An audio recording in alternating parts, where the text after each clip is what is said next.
नमस्कार दोस्तों आज हम बात करेंगे कुंडली में रोग किन भावों के द्वारा होते हैं, कौन कौन से ग्रह इसके लिए प्रभावी होते हैं, किस भाव के कहाँ किस ग्रह के बैठने पर कौन सा रोग हो जाता है, इसके बारे में हम चर्चा करेंगे। दोस्तों मैंने पिछले वीडियो में आपको बताया हुआ कि ये होता है लग्न।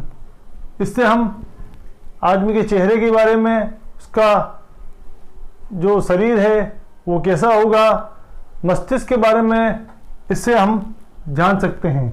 फिर ये दोनों नेत्र होते हैं, इससे हम कान के बारे में जानते हैं और हाथों के बारे में जान सकते हैं। फिर ये छाती का भाग, ये पेट का भाग, ये कमर का भाग, ये बस्ती वाला भाग, ये जननेंद्रिय गुप्त अंगों का भाग और ये जांघों का भाग, घुटनों का भाग, पिंडलियों का भाग और पाद तल, जो पैरों का जो तल है उसका अध्ययन हम करते हैं।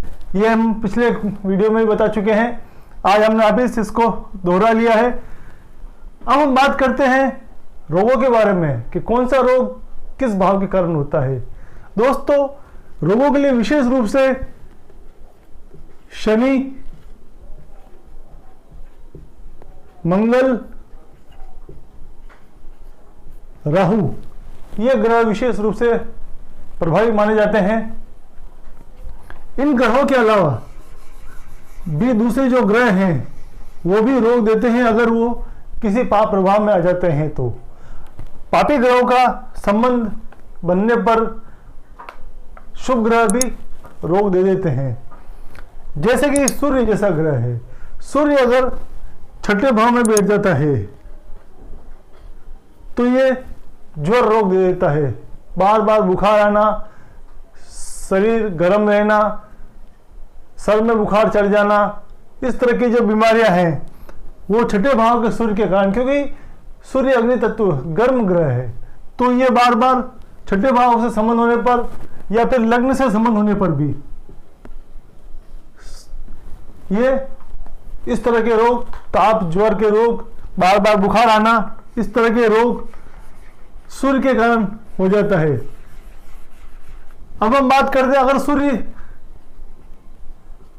और चंद्रमा अगर लग्न के दूसरे और 12वें भाव में स्थित हो, चंद्रमा यहाँ हो, सूर्य यहाँ हो, या चंद्रमा यहाँ हो, सूर्य यहाँ हो, अगर लग्न के आगे पीछे स्थित हैं और इन पर मंगल और शनि जैसे ग्रहों की दृष्टि है, अगर मंगल यहां बैठा हुआ है तो चौथी दृष्टि से ये चंद्रमा को देख रहा है, या फिर कहीं पर भी बैठा हो, अगर उनकी छठे भाव में बैठा हुआ है, आठवें भाव में बैठा हुआ है, मंगल और शनि जैसे ग्रह का इन दूसरे और 12वें भाव में प्रभाव आ जाता है तो ये नेत्र रोग दे देता है।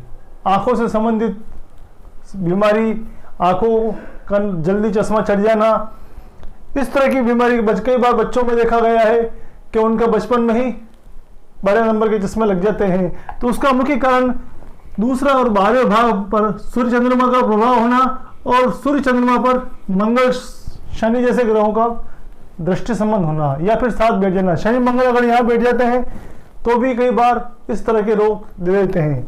अब हम बात करते हैं शनि की।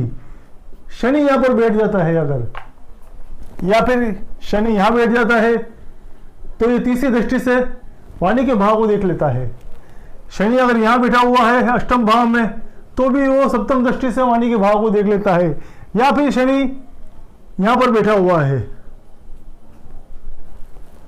तो भी ये 10वीं दृष्टि से दूसरे भाव को देख लेता है। दूसरे भाव पर जब भी शनि जैसे ग्रह का प्रभाव, शनि मंगल का प्रभाव एक साथ हो जाता है या फिर शनि का प्रभाव हो जाता है तो वाणी में दोष दे देता है, या फिर बुध को शनि देख लेता है। बुध भी वाणी का कारक है, बुध शनि साथ में बैठ जाते हैं तो ऐसे लोगों को वाणी का दोष हो जाता है। वाणी दोष का मतलब उनका हकलाना, गूंगापन, अपनी जो अभिव्यक्ति है वो ढंग से स्पष्ट न कर पाना, इस तरह की समस्या बुध या दूसरे भाव पर शनि का संबंध होने पर होती है।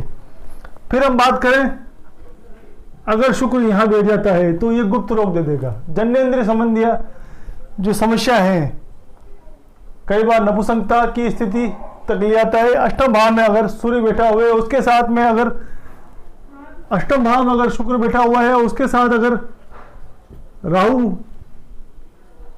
केतु, मंगल, शनि, ये ग्रह अगर इसके साथ शुक्र के साथ कोई एक ग्रह बैठा हुआ है या दो ग्रह बैठे हुए हैं, शुक्र पर अष्टम भाव में बैठा हुआ है और पाप प्रभाव आ जाता है, तो ये जनेंद्रिय संबंधी रोग कई बार दे देता है। अब हम बात करते हैं, अगर चतुर्थ भाव में मंगल, शनि, राहु ये ग्रह बैठे हुए हैं, तो ये पेट संबंधी बीमारी दे देते हैं। गुरु भी अगर बैठा है तो ये वात संबंधी समस्या दे देता है, वायु की कब्जे की समस्या, गैस की समस्या, इस तरह की समस्या। चौथे भाव में गुरु बैठा हुआ है, मंगल, शनि, राहु ये ग्रह पेट संबंधी रोग दे देते हैं। पंचम भाव में अगर मंगल, केतु बैठे हुए हैं तो कमर की समस्या दे देते हैं। इस पर अगर शनि का प्रभाव, शनि की दृष्टि और हो जाती है तो ऐसे लोगों को स्लिप डिस्क की समस्या, कमर दर्द अधिकतर बना रहता है। फिर हम बात करें तीसरे भाव की, अगर गुरु यहां बैठा हुआ है या केतु यहां बैठा हुआ है,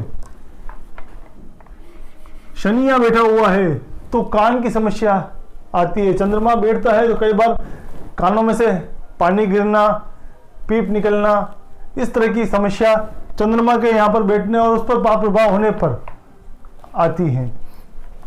अब हम बात करें शनि की, अगर शनि यहाँ बैठता है और चंद्रमा पर इसका प्रभाव है, चंद्रमा इसके साथ बैठा हुआ है, या फिर या कर्क राशि है, सप्तम भाव में शनि कैंसर का रोग दे देता है कई बार। तो शनि का जब भी सप्तम भाव पर प्रभाव होगा तो वो लग्न को देखेगा और वो कैंसर का रोग दे देता है, बशर्ते उस पर चंद्रमा का प्रभाव साथ में हो। यहाँ पर अगर शनि बैठे कहीं पर भी चंद्रमा को देख लेता है तो ये कैंसर का रोग भी दे देता है। गुरु अगर छठे भाव का स्वामी है और उस पर राहु की दृष्टि है, या फिर गुरु यहाँ बैठा हुआ है उस पर राहु की दृष्टि है, तो पीलिया का रोग दे देता है। कई बार पीलिया के कारण जातक की जान भी जा सकती है। तो ये समस्या गुरु के कारण आती है। गुरु पर पाप प्रभाव होना, छठे भाव में उसका संबंध होना, षष्ठे के साथ गुरु का बैठना और उस पर पाप प्रभाव, राहु जैसे ग्रहों का प्रभाव होना। राहु बीमारियों का कारक माना गया है। जो रोग, आकस्मिक रोग जैसे कोरोना है, इस तरह के जो रोग कई बार अप्रकट रूप से अचानक आ धमकते हैं तो वो राहु के कारण होता है। तो राहु का जब भी छठे भाव से पर दृष्टि संबंध होगा या लग्नेश के साथ राहु का संबंध होगा तो वो बार बार रोगों से पीड़ित रहता है। तो दोस्तों आज हमने बात की रोगों के ऊपर, इस पर ये बहुत लंबा विषय है, इस पर हम आगे भी चर्चा करते रहेंगे। दोस्तों वीडियो पसंद आने पर लाइक जरूर कीजिएगा, सब्सक्राइब कीजिएगा। जय श्री कृष्ण।